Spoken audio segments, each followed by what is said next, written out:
حضرت سعد رضی اللہ تعالیٰ عنہ نبی پاک کے صحابی ہیں، آ کے عرض کی یا رسول اللہ صلی اللہ علیہ وسلم ان امی ماتت وفی روایت افتتلت، فرمایا حضور میری والدہ فوت ہو گئی، وانا غائب، اور میں غائب تھا، میں کہیں گیا ہوا تھا، حضور کیا میں کوئی ایسا عمل کر سکتا ہوں کہ جس کا ثواب میری ماں کو پہنچے؟ اب یہاں ایک بات میری غور سے سنیے، دیکھیں جب کوئی فوت ہو جائے نا تو حکم یہ ہے تجہیز و تکفین، جنازہ کے بعد اس کا معاملہ ادا کر دیا جائے۔ اب جو بندہ بعد میں آیا، جس کو دوسرے دن پتہ لگا، 10ویں دن لگا، 20ویں دن لگا، یا کوئی بیٹا ہے جو بعد میں آیا، وہ کیا کرے؟ کیا آ کے صرف رو دھو لے بس کام ہو جائے گا؟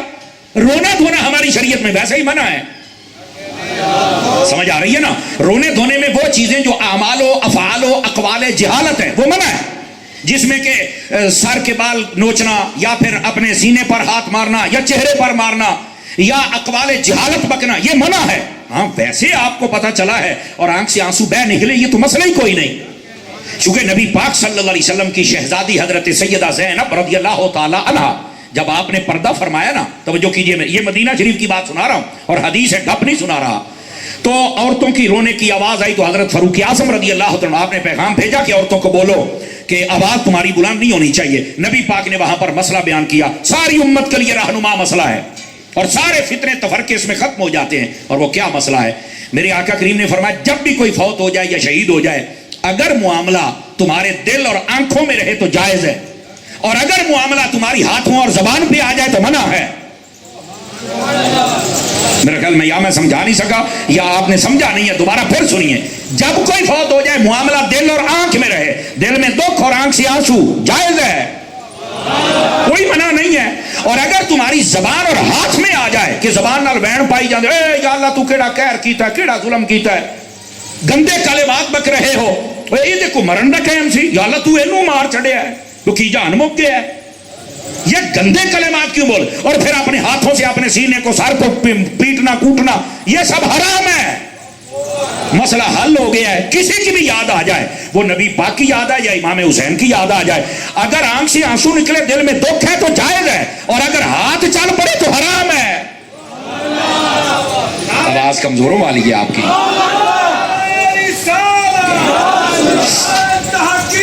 جزاک اللہ، بات سمجھ رہے نا آپ سبھی حضرات؟ اگر ہاتھ چل پڑے یا زبان چل پڑی تو بالکل یہ حرام ہے۔ تو یہ ہے مسئلہ اصل ہماری شرع شریف کے اندر، اور دیکھو حضور اکرم علیہ السلام کی حدیث نے منٹ میں مسئلہ حل کر دیا، اب اس کے سامنے کوئی دم بھی نہیں مار سکتا۔ تو عرض کرنے کا مقصد یہ ہے، ہماری محبوب کریم صلی اللہ علیہ وسلم آپ کی جو تعلیمات ہے اس کے مطابق ہمیں عمل کرنا چاہیے۔ اب حضرت سعد، توجہ ہے حضرات کی، وہ آئے، میری والدہ فوت ہو گئی یا رسول اللہ صلی اللہ علیہ وسلم، اب میں کیا کروں؟ تو رحمت عالم علیہ السلام نے فرمایا تو کیا چاہتا ہے؟ اس نے کہا کیا میں کوئی عمل کر سکتا ہوں کہ ثواب میری ماں کو پہنچے؟ تو کیا نبی پاک پر سارا قرآن نازل ہوا ہے؟ نبی پاک کو نہیں پتا تھا وَلَيْسَ لِلْإِنسَانِ إِلَّا مَا سَعَىٰ، انسان کے لیے وہی ہے وہ جو کر گیا، ہوں تسی جو مرضی کرو کو نہیں ثواب جانا؟ کیا نبی پاک کو نہیں پتا تھا؟ کہا پتا تھا۔ تو پھر ہن سن میرے نبی نے کہ اے بخاری میں موجود ہے، فرمایا ہاں اگر تو کوئی عمل کرے تو اللہ ثواب پہنچائے گا۔ اس نے کہا پھر میں کیا کروں کہ اللہ میری ماں کو ثواب دے؟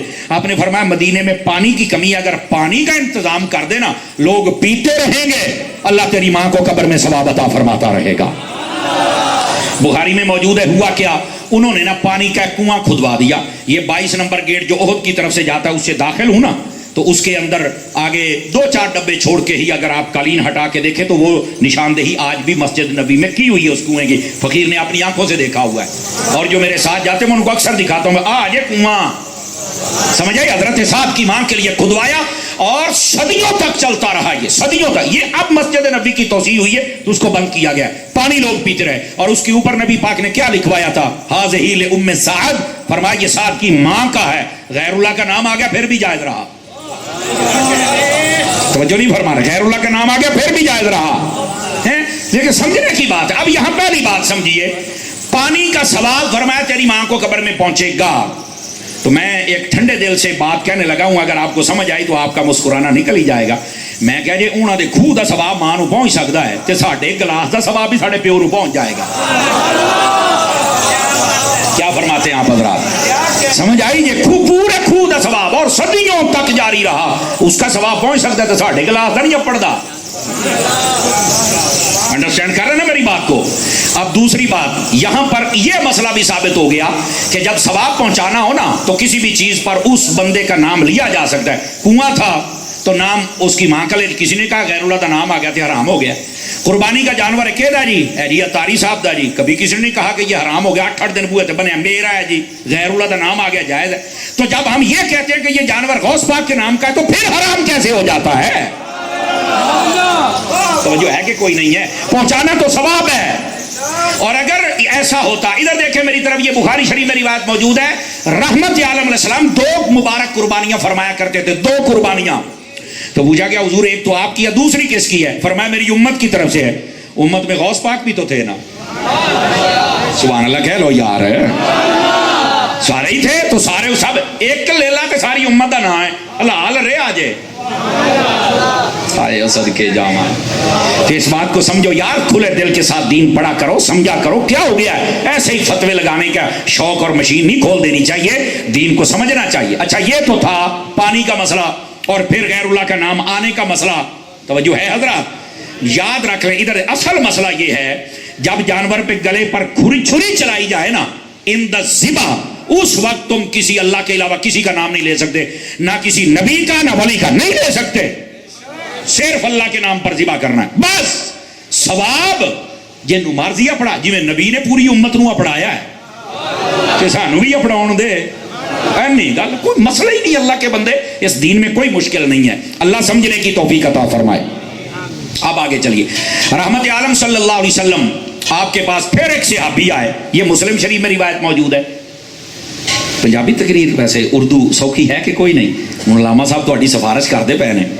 چلو میں ہولی ہولی کوشش کرنا انٹرچینج کے قریب پہنچتا ہوں تو پھر دیکھتے ہیں آپ کے ساتھ کیا کرنا ہے. نبی پاک صلی اللہ علیہ وسلم آپ کے پاس ایک شخص آیا، توجہ فرمائیے بھائی سارے حضرات، بالخصوص فرنٹ سیٹوں والے.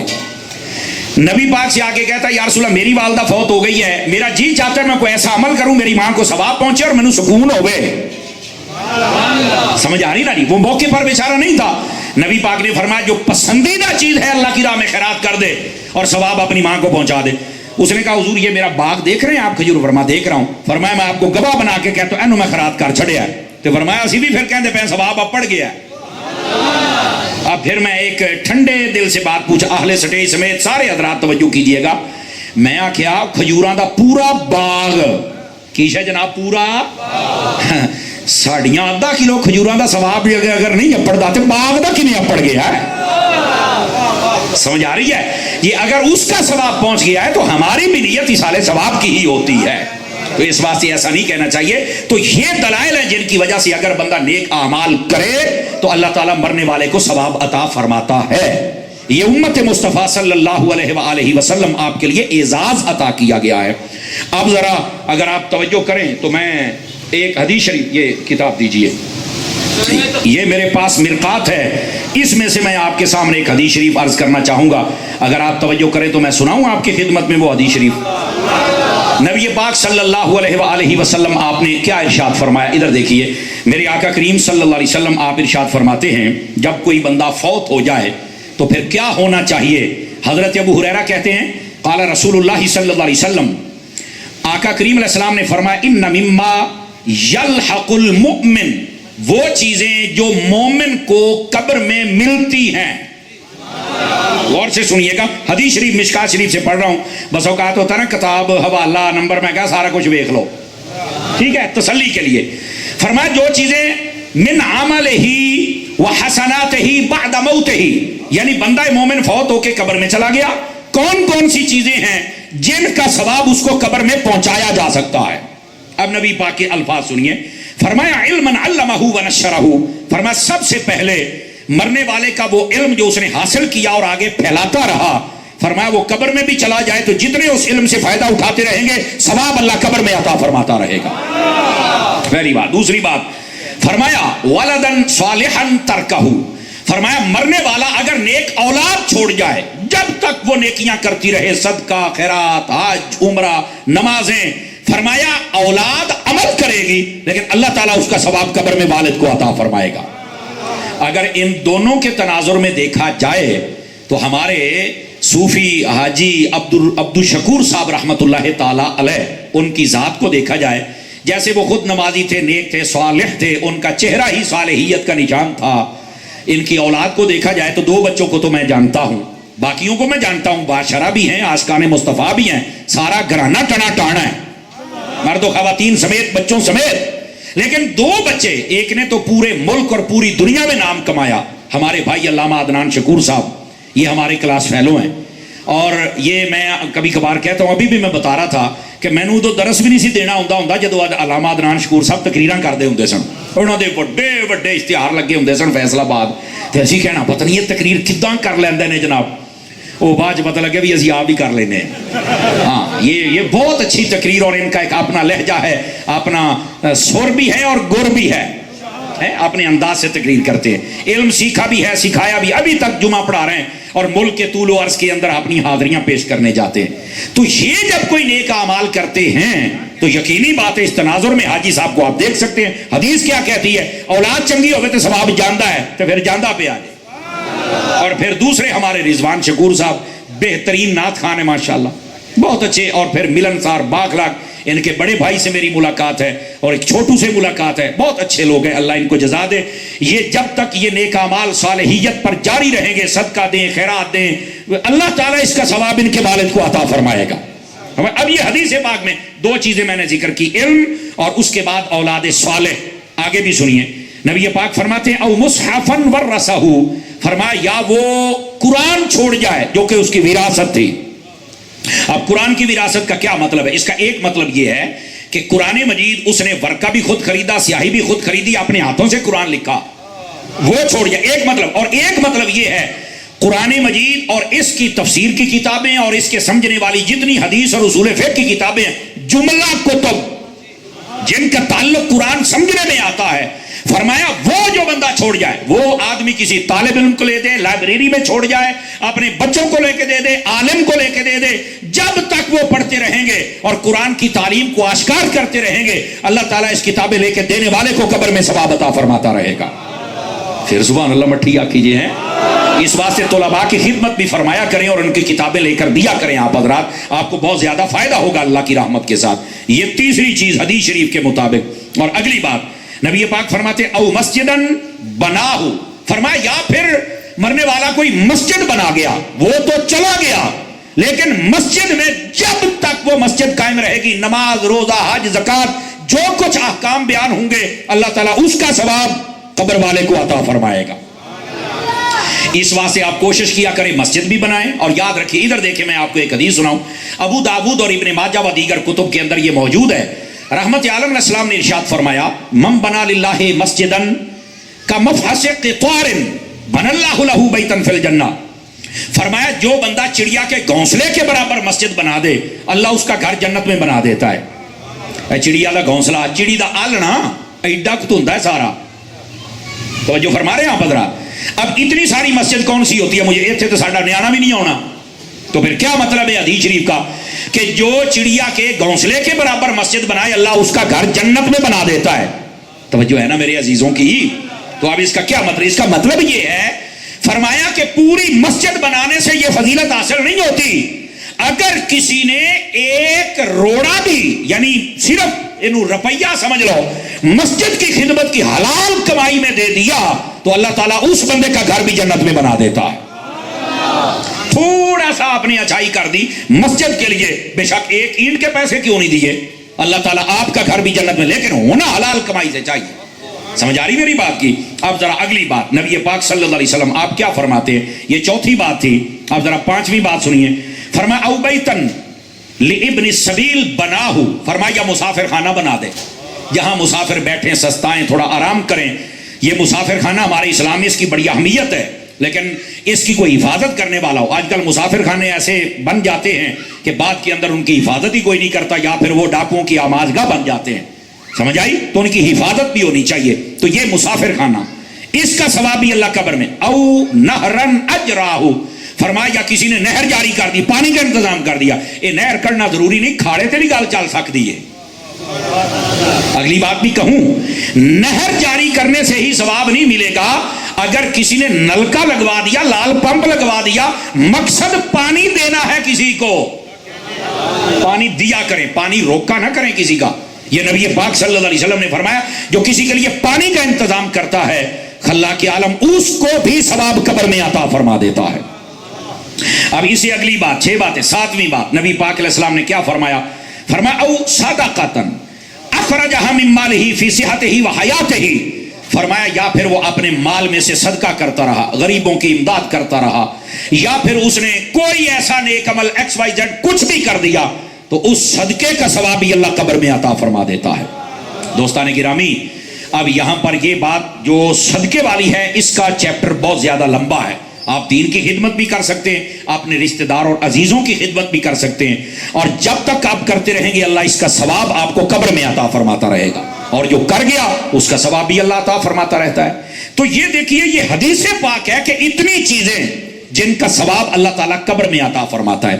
تو پھر بھی اگر سمجھ نہ آئے کہ یہ ثواب کیسے پہنچتا ہے تو میرا خیال ہے یہ بندے کی شقاوت قلبی ہے, اور اللہ تعالیٰ شقاوت دور کر کے حلاوت ایمانی نصیب فرما دے تو یہ ثواب پہنچایا جاتا ہے. یہ ایک حدیث میں نے آپ کی خدمت میں عرض کی, جبکہ اس پر احادیث اور بھی ہیں. میں ایک بات اور بھی آپ کی خدمت میں عرض کرنا چاہوں گا, اگر آپ توجہ کریں تو عرض کروں آپ کی خدمت میں.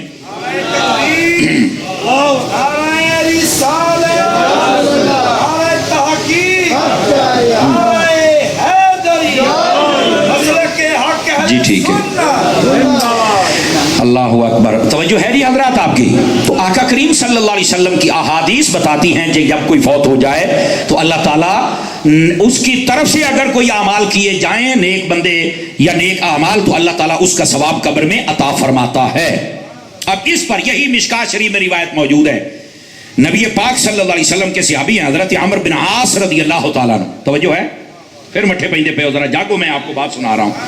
انہوں نے اپنے بچوں کو یہ وصیت کی تھی اور اپنے رشتہ داروں کو, اور یہ صحاح ستہ کی اکثر کتب میں یہ روایت موجود ہے. مشکات کا میں نے حوالہ دیا ہے اور مسلم میں بھی یہ موجود ہے. نبی پاک صلی اللہ علیہ وسلم کے صحابی عمرو بن عاص فرماتے ہیں کہ جب میں فوت ہو جاؤں اور تم مجھے قبر میں دفن کر لو, غور سے سنیے اس بات, دفن کر لو تو فرما اتنی دیر تک میری قبر پر ٹھہرے رہنا جتنی دیر ایک اونٹ کو ذبح کر کے گوشت بنا کے تقسیم کر دیا جائے. توجہ ہے کہ کوئی نہیں ہے؟ تو پوچھا گیا کیوں؟ فرمایا تم جب وہاں رہو گے اللہ کا ذکر کرتے رہو گے تو میرا اس گھر میں دل لگ جائے گا. قبروں پر جانا, ٹھہرنا, اللہ کا ذکر کرنا اور اس کا فائدہ قبر والوں کو ہونا. آخر یہ صحابی رسول نے سب کوئی نبی سے ہی سیکھا ہوگا نا, تو پھر اس کا فائدہ ہوتا ہے. آپ بھاگا نہ کریں, اس بات کو سمجھنے کی کوشش کریں. اور یہ جو نبی پاک علیہ السلام حدیث شریف میں عرض کر رہا ہوں اس کو بھی سماعت کیجیے. حضرت ابو ہریرہ اس حدیث کو روایت کرتے ہیں. فرمایا اذا مات الانسان انقطع عنہ عملہ. فرمایا جب کوئی انسان فوت ہو جائے تو اس کے اعمال کا سلسلہ منقطع ہو جاتا ہے. الا من ثلاثۃ. فرمایا 3 اعمال ہیں جن کا سلسلہ ختم نہیں ہوتا. کون کون سے؟ صدقۃ جاریہ, پہلا صدقہ جاریہ ہے, وہ کو صدقہ کر گیا وہ جاری ہے, پانی ہے, نہر ہے. اسی طرح مسجد ہے, کسی غریب کو گھر بنا دیا, مسافر خانہ بنا دیا, جاری ہے, ثواب اس کو ملتا رہے گا. علم ينتفع به, ایسا علم جس سے دنیا والے فائدہ اٹھاتے رہے, حفظ کروا دیا, مسئلہ بتا دیا, کسی کو حج جمرے کے مسائل سکھا دیے, کھانے پینے کا بتا دیا. جب تک عمل ہوتا رہے گا اللہ تعالیٰ ثواب قبر والے کو عطا فرماتا رہے گا. اور تیسری بات فرمایا ولد صالح يدعو له. فرمایا مرنے والے کی نیک اولاد جب اس کے لیے دعا کر دیتی ہے تو اللہ تعالیٰ اس کا ثواب بھی قبر میں عطا فرما دیتا ہے. یہاں پر بسا اوقات یہ بھی ایک مسئلہ ہوتا ہے, قبر پر بھی نہیں جانا چاہیے. آئیے میں آپ کو ایک حدیث شریف سناؤں. مشکات شریف آپ اٹھا کے دیکھیے, اور یہ مشکات شریف کی حدیث نمبر 127 اور 28 یہ دونوں حدیثیں ہیں. بلکہ اس سے بھی پہلے ایک حدیث سنیے. نبی پاک علیہ السلام نے ارشاد فرمایا, آپ ارشاد فرماتے ہیں اذا فارغ من دفن المیت وقف علیہ. فرمایا کہ جب تم میت کو دفن کر کے فارغ ہو چکو نا, قبر بن جائے, مٹی پا چھڈو, تو فرمایا کارنا آیا کرو, چاٹو تے کھلوتا کرو. یہ میرے نبی پاک فرما رہے. اور آگے کیا فرمایا حضور, پھر ہم کریں کیا؟ نبی پاک نے فرمایا فقال استغفروا لاخیکم, اپنے بھائی کے لیے مغفرت کی دعا کیا کرو. قبر پر کھڑے دعا کرو اور مغفرت کی دعا بھی کیا کرو. اور آگے فرمایا ثم صلوا له بالتثبیت فانه الان يسأل. فرمایا اب اس سے سوال ہونے والے ہیں، دعا کرو اللہ اسے ثابت قدمی نصیب فرما دے۔ قبر پر کھڑے رہنے کی تلقین میرے نبی خود فرما رہے ہیں، اور ساتھ میں کیا فرمایا کہ جب تم کھڑے ہو کر اس کے لیے تلقین کرو گے، دعا کرو گے، تو اللہ تعالیٰ اس کے لیے آسانی پیدا فرما دے گا۔ اور یہاں سنیے حضرات، نبی پاک علیہ السلام کی حدیث بتاتی ہے، فرمایا لقنوا موتاکم، فرمایا اپنے مرنے والے کو تلقین کیا کرو۔ پوچھا کہ یہ تلقین کیا ہوتی ہے؟ آپ نے فرمایا لقنوا موتاکم بلا الہ الا اللہ، اپنے مرنے والے کو لا الہ الا اللہ کی تلقین کیا کرو۔ اور یہ حضور کی سنت سے ثابت ہے۔ ادھر دیکھیں، تلقین کا مطلب یہ جب آپ مردے کو دفن کر چکے ہیں تو جدھر اس کا چہرہ ہوتا ہے نا، وہاں کوئی بندہ اس کے آمنے سامنے آ کے، حالانکہ وہ قبر میں ہے، لیکن وہ ڈائریکشن بنا کے کہنا چاہیے کہ میں تمہیں وصیت کرتا ہوں، اس کا نام لے، فلاں بن فلاں نام لے، میں تمہیں وصیت کرتا ہوں کہ جب تم سے پوچھے کہ تم کون ہے، تو اس وقت تم نے کہنا ہے کہ میرا رب اللہ ہے، دین اسلام ہے، اور نبی پاک کے بارے میں بتانا ہے، اور میں تمہیں وصیت کرتا ہوں لا الہ الا اللہ محمد رسول اللہ کی۔ یعنی یہ نبی پاک فرماتے جب کوئی تم اس کو میت کو دفن کر کے فارغ ہو چکو تو فرمایا پھر تم اسے تلقین کرو۔ اب ذرا توجہ سے سنیے گا میری بات کو، اب میت سنتی ہے تبھی تو تلقین ہے، اور اگر سنتی نہیں تو پھر تلقین کس بات کی ہے؟ بلکہ نبی پاک علیہ السلام کی سنت سے یہ بات ثابت ہے، اور یہی بات اعلیٰ حضرت امام اہل سنت رحمۃ اللہ تعالی علیہ آپ سے جب پوچھا گیا قبر پر اذان دینی چاہیے یا نہیں دینی چاہیے، یہ بھی آج کل کئی اسی تو اج ویکھیا ہے، میں کہ تو بہت کچھ آج، اسی بھی تینوں اج ہی ویکھیا ہے، اسی بڑیاں شے اج ویکھیاں نے۔ خدا دا خوف کریا کرو، چاندی کریا کرو، مسئلے نو مسئلہ رہن چھڈیا کرو یار، انہوں نویں پاسے لے کے ٹر پیندے نے۔ قبر پر اذان دینے کا مسئلہ جب اعلیٰ حضرت سے پوچھا گیا تو اعلیٰ حضرت صاحب رحمۃ اللہ علیہ نے دلائل کے انبار لگا دیے۔ آپ فرماتے ہیں کہ نبی پاک نے فرمایا کہ قبر والے کو تلقین کرو، کس سے؟ لا الہ الا اللہ سے۔ تو فرمایا یہ کلمات تو اذان میں بھی ہیں، سمجھ آ رہی؟ اور لا الہ الا اللہ کیوں کہیں؟ تاکہ قبر والا اپنے ایمان پر ثابت قدم رہے۔ اعلیٰ حضرت نے فرمایا میں ثابت کرتا ہوں آذان پڑھنے سے بھی بندہ ثابت قدم رہتا ہے۔ تو پوچھا وہ کیسے؟ تو آپ نے حدیث پڑھی، اور یہ حدیث مرقات میں ملا علی قاری نے بھی اس کو لکھا ہے، فرمایا کہ جہاں اذان ہوتی ہے وہاں سے شیطان بھاگ جاتا ہے، سمجھ آ رہی؟ یہ بات اپنی جگہ پہ ہے۔ دوسری بات فرمایا جب بندہ قبر میں جاتا ہے، اور سنو یہ حدیث پاک باب عذاب القبر مشکات میں یہ حدیثیں موجود ہیں، بلکہ حضرت اسماء بنت ابی بکر نے جب سنی تو آپ بے ہوش ہو گئی۔ نبی پاک نے فرمایا یاد رکھو تمہیں دجال کے فتنے کا سامنا بھی کرنا پڑے گا، اور تمہیں قبر کے فتنے کا سامنا بھی کرنا پڑے گا۔ اب دجال کا فتنہ تو جب آئے گا سو آئے گا، چھوٹے چھوٹے دجال مرزا جیلمی جیسے آئے ہوئے ہیں، اور مجھے اللہ کی قسم افسوس ہوتا ہے ان لوگوں پر جنہیں مرزا جیلمی دیا گلا مان جاتے جے کہ جے مرزا جیلمی تو انو گلا منا گیا، دجال تو منٹا چ منا لے گا، دجال تے دا بھی پیو ہونا ہے، یہ تو نکا منڈا ہے ہودا، میں آپ کو سے یہ تو نکا منڈا ہے، یہ تو کچھ بھی نہیں، یہ تو جمعہ بھی نہیں۔ اگر اس کی باتیں لوگ مان جاتے ہیں، اور اسکول کالج والے کالجی منڈے انہاں سارے نو میں کہنا بھی جے تسی یہ پیچھے لگ گئے ہو تو دجال نو تو تسی ابو جی کہنا، اے میری گل لکھ لو۔ اور نبی پاک نے اس سے پناہ مانگی ہے۔ اور اگلی بات بھی سنیے، اور یہ بڑی توجہ طلب بات ہے میرے عزیز میرے بھائی، فرمایا قبر کے فتنے میں بھی تمہیں آزمائش میں ڈالا جائے گا۔ اب قبر کا فتنہ کیا تھا؟ جب اس کی وضاحت ہوئی نا تو صحابہ کرام بے ہوش ہو گئے، یہ ان کا خوف خدا تھا جو ان پر غالب آ گیا۔ اور وہ کیا تھا؟ فرمایا جو قبر کا فتنہ ہوتا ہے نا، ادھر دیکھیں میری طرف، فرمایا شیطان قبر کے کنارے میں آ کے کھڑا ہو جاتا قبر دے اندر، اور پانی کا پیالہ ہاتھ میں ہوتا ہے۔ فرشتے جب سوال کرتے تو انہوں نے کہا ہے میرا نام لے دیو تو میں تمہیں پانی پلاواں گا، میں تہاڈا خدا ہاں۔ استغفر اللہ سمت، قبر تک یہ شیطان پیچھے چل کے اندر چل کے ایمان والوں کا ایمان لوٹنے کی کوشش کرتا ہے۔ جب یہ باتیں صحابہ نے سنی تو بے ہوش ہو گئے۔ اب یہ بچ کیسے سکتے ہیں؟ صحابہ نے پوچھا بچنا کیسے ہے؟ فرمایا تلقین کیا کرو لا الہ الا اللہ کی۔ اعلیٰ حضرت فرماتے ہیں اگر لا الہ پڑھنے سے شیطان بھاگ جاتا ہے تو آذان پڑھنے سے بھی شیطان بھاگ جاتا ہے، بلکہ پتہ کہاں تک بھاگتا ہے؟ مسلم شریف میں حدیث ہے جہاں تک آذان کی آواز جاتی ہے شیطان وہاں تک بھاگ جاتا ہے۔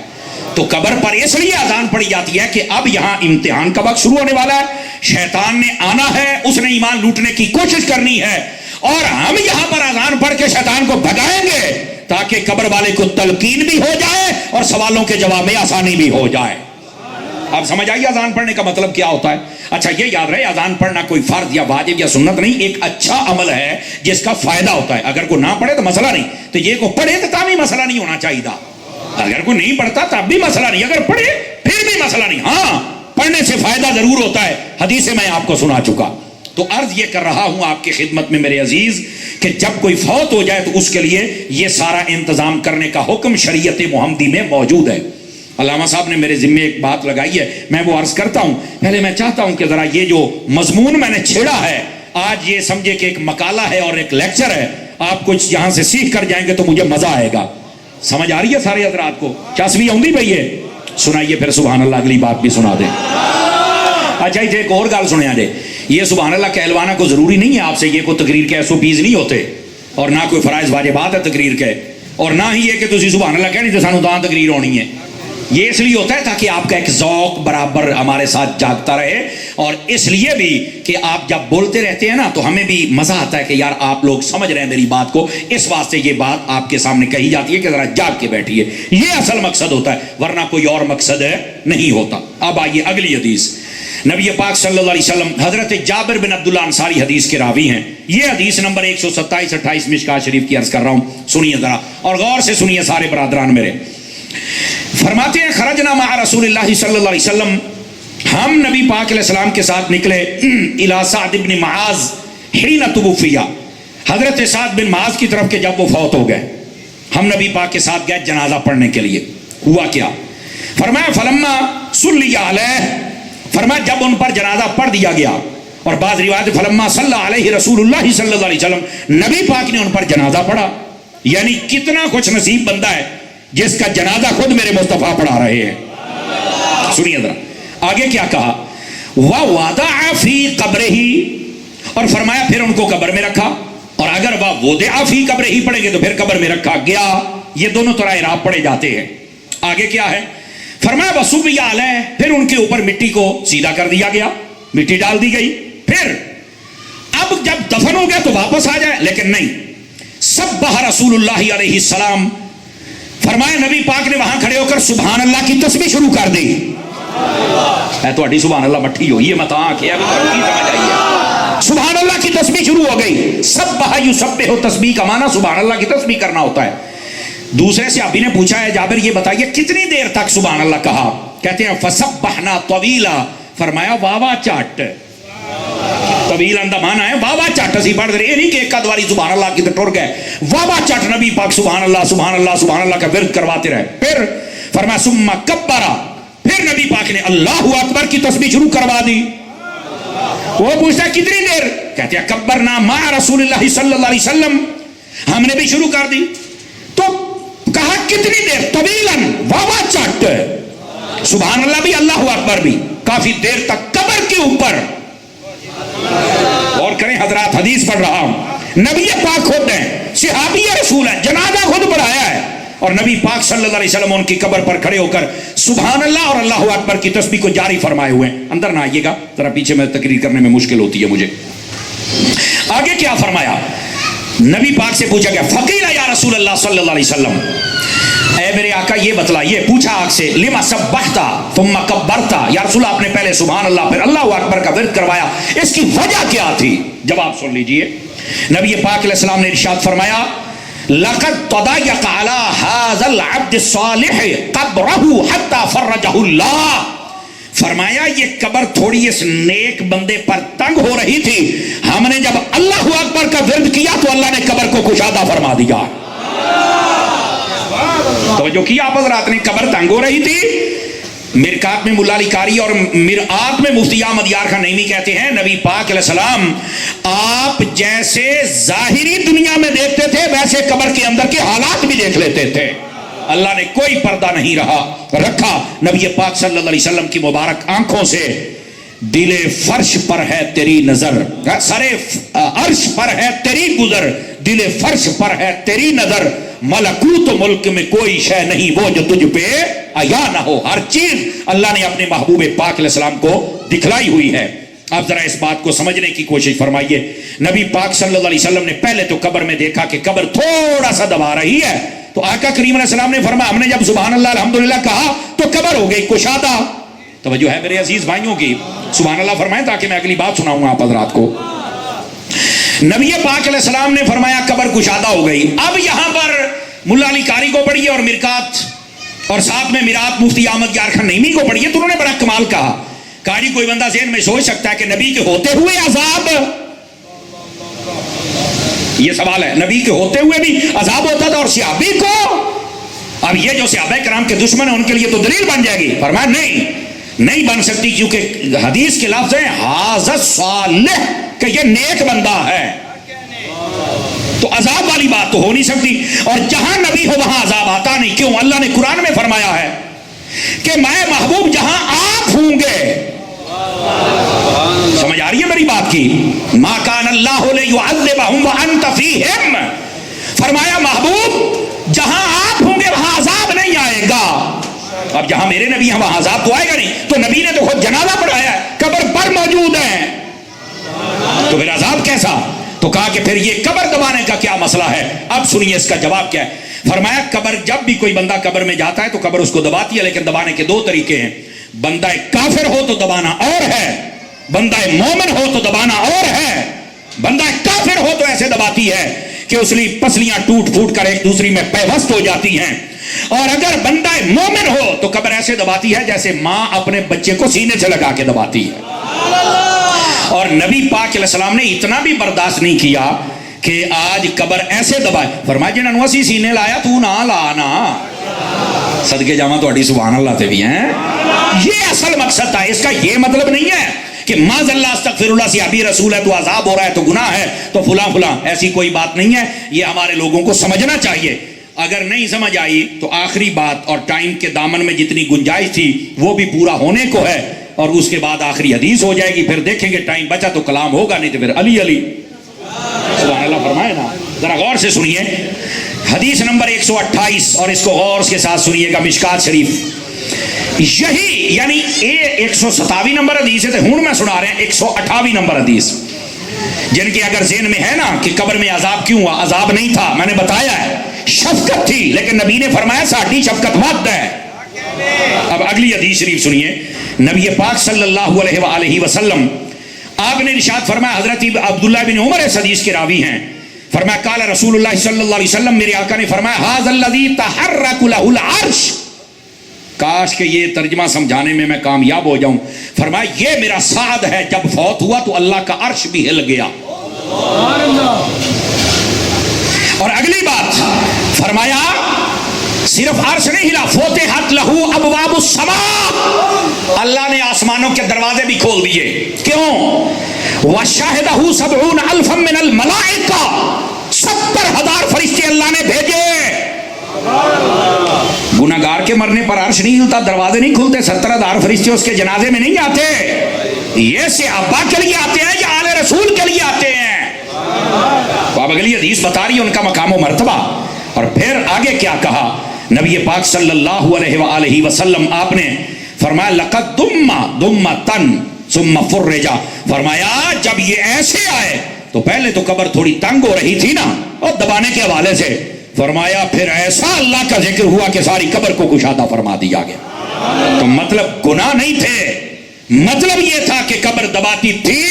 مجھے لگتا ہے کہ نبی پاک نے اس دن سے قبر کو روک دیا ہوگا کہ جڑا ساڈا ہوئے اسی آپ ہی سانبھ لیں گے. سمجھ آ رہی ہے میری بات کی؟ اس کا مطلب یہ ہے میرے عزیز میرے بھائی، میں نے یہ باتیں آپ کی خدمت میں اس لیے عرض کی تاکہ آپ کو پتہ چلے کہ قبر پر جانا یا قبرستان جانا یہ خود میرے مصطفیٰ جان رحمت کی سنت ہے. سمجھ آ رہی ہے؟ اور یہی آقا کریم صلی اللہ علیہ وسلم حدیث شریف میں ہے کہ جب کوئی بندہ قبر میں جاتا ہے 3 سوال ہوتے ہیں. پہلا من ربو کا، ما دینوں کا، اور تیسرا ما کنت تقول فی حق ھذا الرجل. اس کو جب کہا جاتا ہے نا ما کنت تقول فی حق ھذا الرجل، اس ہستی کے بارے میں کیا کہتا تھا، تو فرمایا وہاں حضور کی تصویر نہیں ہوتی. ھذا الرجل تصویر کو نہیں کہتے. سمجھ آ رہی ہے؟ وہ نبی پاک صلی اللہ علیہ وسلم کا دیدار کروایا جاتا ہے. اور یہاں مرکات کے اندر ملا علی قاری نے سوال اٹھایا، اتنے بندے مرتے ہر قبر میں حضور کیسے جاتے ہیں؟ فرمایا جیسے سورج ہے نا، سورج یہ دنیا کے ہر بندے کو روشنی پہنچاتا ہے ایک جگہ تھے، لیکن سارے اندھکار روشنی اپڑ دی پئی ہے. فرمایا اسی طرح میرا نبی نبیوں کا سورج ہے، اگر یہ سورج ہر جگہ پہنچ سکتا ہے تو جو نبیوں کا سورج ہے وہ بھی ہر جگہ پہنچ سکتا ہے. یہ نبی پاک صلی اللہ علیہ وسلم کا کمال ہے. ٹھیک ہے. تو آقا کریم علیہ السلام ہر قبر میں جلوہ گری فرماتے ہیں. اور پھر ملا علی قاری نے یہاں ایک اور بات بھی لکھی ہے. ملا علی قاری فرماتے ہیں کہ کئی بندے ایسے ہوتے ہیں جن سے جب پوچھا جاتا ہے نا کہ بتاؤ یہ کون ہیں, بڑی پتے کی بات ہے, وہ خود کہتا ہے یہ میرے آقا ہیں صلی اللہ علیہ وسلم. اور کئی بندے ایسے ہوتے ہیں جن کے بارے میں پوچھا جائے تو میرے نبی خود کہتے ہو اینو نہ پوچھو, مینو پوچھو کون ہے.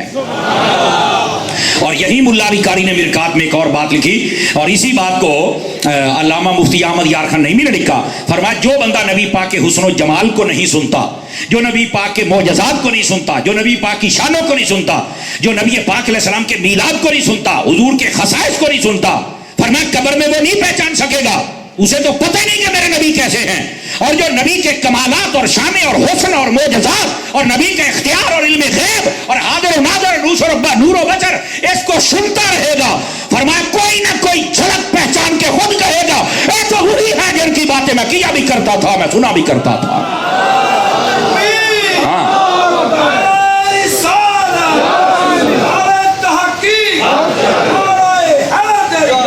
بات سمجھ آئیے. اس واسطے نبی پاک کے ناطے سنا کر, حسن سنا کر, علم غیب سنا کر, کمال سنا کر, معجزات سنا کر, آقا کی زلفوں کا ذکر سنا کر, سینے کا ذکر سنا کر, معراج بھی سنا کر. اگر کوئی سنے گا تو وہ پہچانے گا, نہیں سنے گا تو یہ تو پہچان ہی نہیں, انہیں لا ادری کرنا ہے. اور جس کو پہچان ہوگی تو وہ کیا کہتا ہے, مر کے پہنچا ہوں یہاں اس دل ربا کے واسطے, بس وہ یہاں پر آ جائے گا. تو ایسی زندگی آپ اپنی بسر فرمائیں. اور یہ آج کا جو مختصر ایک عنوان تھا, میں نے تو کوشش کی تھی کہ 10 منٹ پہلے بات ہو جائے, لیکن علامہ صاحب نے کہا پورے 9 بجے تسی ساڈے سپیکر دی جان چھڑ دینی ہے. 9 گئے جے وج. دعوت اسلامی آپ کی اپنی تنظیم ہے, اس سے محبت فرمایا کریں. اور یقیناً قربانی کے ایام ابھی چل رہے ہیں, کل کا دن بھی ہے جس میں قربانی ہوگی, لیکن اگلے دن کوئی نہیں جی ہونی. بس اوقات ہوتا ہے چوتھے دن بھی ہوتی ہے. میں کہا تیرا واسطہ چلے تو پورا ہفتہ کرے میرا پتر ہے. ہاں یہ میں صحیح بتا رہا ہوں, یہ بدبختی ہے لوگوں کی. اور نہیں جی وہ حدیث شریف میں کلو ایام تشریق ذبح, جتنے ایام تشریق اس میں ذبح ہو سکتا ہے. تو میں کہا ایام تشریق تو 9 تو شروع ہوندی نے, تو پھر 9 تو 13 کا ہی کریا کرنا, تو 10 تو کیوں شروع کرنا ہے. کون سے والی بتاؤ.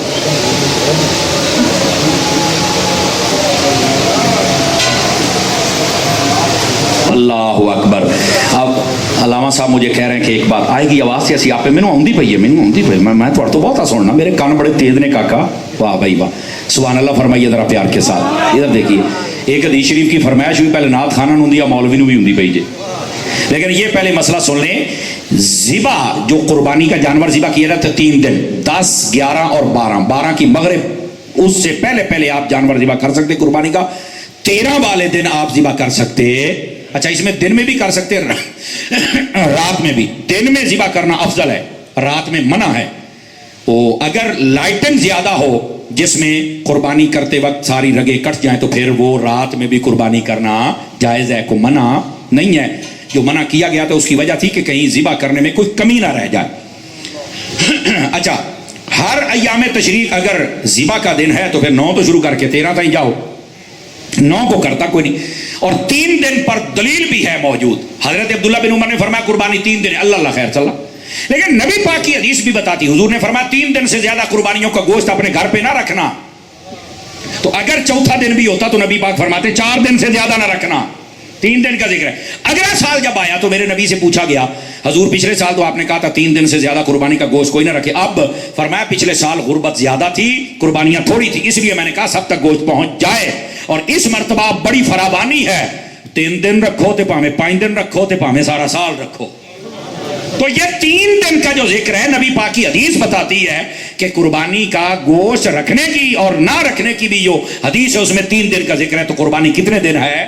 3 دن, اس سے زیادہ نہیں ہے. یہ فتنہ پرور لوگ آپ کو چوتھے دن ملیں گے سوشل میڈیا دے اوتے, جڑے کمرے وچ بیٹھ کے پڑھتے رہے مرزا جیل بھی ارگے, وہ ادھر پٹریوں لکھ دے جے, کیونکہ حدیث کا علم نہیں ہوتا, سیاق و سباق سمجھتے نہیں تو پھر پٹری سے اتر جاتے ہیں. علامہ صاحب نے جو میرے ذمہ بات لگائی ہے یہ آپ اوور ٹائم ہے یہ ہوں کنا گھنٹہ لگتا 2 لگتے تھوڑے مقدر جے کاکا لیکن گل سن لیا جے کئی چپ ہو گئے بھی یہ مولوی پتہ نہیں سان کروں کی ہے بات ختم کرنے لگا ہوں لیکن بات سن لو نبی پاک صلی اللہ علیہ وسلم کی ایک حدیث ہے ادھر دیکھیے ذرا پہلے آپ کو مسئلہ بھی عرض کر دوں نا القول البدیع کے اندر علامہ سخاوی نے بھی اس بات کو لکھا اور بڑے بڑے ائمہ محدثین نے اس روایت کو لیا ہے ایک شخص آیا نبی پاک کی خدمت میں توجہ فرما رہے ہیں آپ حضرات ادھر میری طرف دیکھیے سارے اس نے کہا جی میرے عیالداری زیادہ ہے بچے زیادہ ہیں غریب ہوں تو آپ مہربانی کیجئے میرے لیے دعا کیجئے میں امیر ہو جاؤں مال و دولت آ جائے نبی پاک چاہتے تو آپ دعا کرتے اس کا کام ہو جاتا میرے نبی نے فرمایا تجھے ایک عمل بتاتے کیا فرمایا جب بھی تو نے اپنے گھر میں داخل ہونا ہے نا تو سب سے پہلے دایاں قدم اندر رکھ کے گھر والوں کو سلام کہنا ہے اس نے کہا جی ٹھیک ہو گیا دوسرا کام فرمایا دوسرے نمبر پر تم نے مجھے سلام کہنا ہے نبی پاک میری ذات پر سلام کہنا ہے اچھا تیسری بات نبی پاک صلی اللہ علیہ وسلم نے ارشاد فرمایا اس کے بعد تم نے ایک مرتبہ قل هو اللہ احد یہ پوری سورت پڑھنی ہے 3 چیزیں دایاں قدم اندر رکھ کے آپ نے گھر والوں کو سلام کہنا ہے دوسری بات فرمایا کہ تم نے نبی پاک کی ذات پر سلام پڑھنا ہے تیسری بات فرمایا قل هو اللہ پڑھنی ہے لو جی وظیفہ آ گیا مدینے والے کا اب 2 نمبر پیرا دے وظیفے بھی چکی پھر دیو نا 1 نمبر پیر نو تو میں ماننا میں خود حضرت عطار کا مرید ہوں میں 1 نمبر پیر کو مانتا ہوں لیکن پیر سبحان اللہ پیر ہونا چاہیے تو عرض کرنے کا مقصد یہ ہے یہ نبی پاک نے وظیفہ دیا اس پر بھی عمل فرمایا جب تو یہ کر لے گا تو غریبی تیرے گھر میں نہیں رہ سکتی اللہ تعالیٰ تجھے فراوانی عطا فرما دے گا امیر ہونے کا سوکھا نسخہ گھر میں جب داخل ہو تو گھر والوں کو سلام پڑھیں حضور کو سلام پڑھیں ایک بار قل هو اللہ پڑھیں وظیفہ جے اب یہ گھر میں داخل ہونے کا طریقہ بھی ہے کہ جب گھر میں جانا ہے تو گھر والوں کو سلام کہنا ہے نہیں کہ جناب علی کار بڑے تے ٹھڈے مار دے آج ہے کیوں بھائی آج ہے کدی جناب علی بیوی دے دوالے دے کدی بچیاں دے دوالے دے کدی اما بابا بھراواں دے دوالے بھائی گھر جانا ہے انسان بن کے سلطان رائی بن کے نہیں اس واسطے انسانیت کے دائرے میں رہ کے گھروں میں جانا ہمیں بسوں کا گھر جانے کا داخل ہونے کا نہیں پتا سلام کہو سلامتی کی دعا دے دو دوسرے نمبر پر نبی پاک کی ذات پر سلام پڑھنا ہے ملا علی قاری نے یہاں سوال اٹھایا نبی پاک تو مدینے میں ہے سلام تو اس کو کہا جاتا جو سنے تو کیا نبی پاک صلی اللہ علیہ وسلم ہمارے گھر میں ہیں کہ سلام سن رہے ہیں اب یہ جواب سنیے سنیوں کا عقیدہ ملا علی قاری نے لکھا فرماتے ہیں لِأَنَّ رُوحَهُ مَوْجُودٌ فِي بُيُوتِ الْمُسْلِمِينَ فرمایا جو نبی ہوتا ہے وہ اپنے دیوانوں کے گھر میں روحانی طور پر جلوہ گر ہوتے ہیں لیکن وہ گھر جن میں نہ نمازیں ہوں نہ قرآن پڑھا جائے ہر ویلے ٹی وی چلن تو فیس بک چلن تو واٹس ایپ تے ہی سارا لگا ہو اوتھے کی نبی پاک نے ہونا خدا کے بندو ذرا ایسے اعمال بھی کرو کہ پتہ تو چلے کہ ہمارا گھر یہ حضور کے غلاموں کا گھر ہے جناب تو عزیز میرے نبی پاک علیہ السلام روحانی طور پر جلوہ گر ہوتے ہیں اور اس کے بعد فرمایا ایک مرتبہ قل هو اللہ شریف پڑھ لو کیا ہوگا فرمایا کہ تمہارے گھر میں برکت ہو جائے گی اور ہمارا یہ عقیدہ ہے ادھر دیکھیے کوئی بھی مر کے جب قبر میں جاتا ہے تو قبر میں اس کی روح کو لٹا دیا جاتا ہے تبھی سوالوں کے جواب دیتا ہے تبھی اس پر ثواب یا عذاب ہوتا ہے جو میرے نبی ہیں اللہ اکبر آپ کی روح کو قبض کر کے جب لے جایا گیا تو پھر کہا گیا کہ اس کو رکھا جائے اور یہ اصول ہے کہ جب روح یہاں سے نکالی جاتی ہے تو اس کو اعلیٰ جگہ پہ رکھا جاتا ہے نبی پاک کے جسم سے اعلیٰ جگہ ہے ہی کوئی نہیں تو دوبارہ لوٹا کر نبی پاک کے جسم اقدس میں اس روح کو رکھ دیا گیا میرے نبی جیسے کل زندہ تھے میرے نبی ویسے آج بھی زندہ ہیں لیکن پہلے ہر کسی کو نظر آتے تھے اور اب کسی کو نظر آتے ہیں یہ اصل محبت کی بات ہے بس اگر دیکھنا ہوں کیسے نظر آئیں گے ادھر دیکھو میں تمہیں ایک مثال دیواں دودھ دی بالٹی ہوئے تو دے وچ مکھن ہوندا یا نہیں دسو مینوں بولو سارے دسدا تے کوئی نہیں تانوں کہندے نہیں جی وہ ویکھن واسطے دے کہ مکمل پروسیجر کرنا پڑدا ہے پہلے دودھ نوں تتا کرنا پیندا ہے پھر انہوں جناب علی جاگ لونی پیندی ہے تے پھر انہوں راتی سنبھال کے رکھنا پیندا کہ کوئی بلا شلا نہ پی جائے ایک مخصوص ٹمپریچر پر اور اس کے بعد صبح کے اندر وہ جمتا ہے تو پھر اس کو مدانی کے ساتھ رڑکا جاتا ہے تو پھر چل کے مکھن نظر آتا ہے میں کہا دودھ ویکھنا تے انہیں کھیکھن کرنے پیا تینوں تے نبی تینوں ایویں نظر آ جائے کچھ کر پت نہیں توجہ فرمائی آپ حضرات نے جس طرح دودھ میں مکھن ہے نظر نہیں آتا ماننا پڑتا ہے ویسے ہی زمانے میں نبی ہے نظر نہیں آتا ماننا پڑے گا